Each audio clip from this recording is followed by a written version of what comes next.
Spent 100,000 went to buy a BMW 760, originally thought it was a great deal, but ended up finding 12 cylinders and 7 of them not working. The bad news is that the money saved on buying the car is not enough to cover the repair costs. The good news is that there is a repair shop at home. The new owner, Captain Lou, is currently in a stable mood and stated that since repairs are needed, they will do a comprehensive overhaul to make this V12 engine roar again and let this rare classic car fight for another 10 years. Without further ado, let's get to work and first dismantle the interior thoroughly.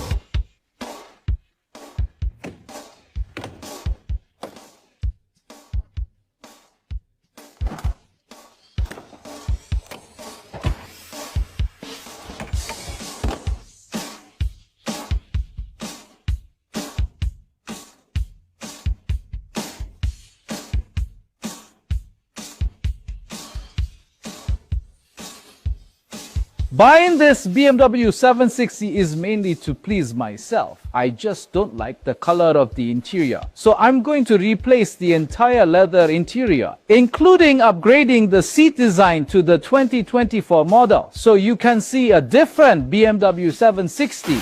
The engine also needs to start working simultaneously.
Among the 3 12-cylinder engines in the BB series, I think this V12 engine has the best power and the best smoothness. Otherwise, how could it be used in a Rolls-Royce? I brought it back to play with, to have fun. We want to play to our heart's content, to enjoy this V12 BMW 760 in a like-new condition.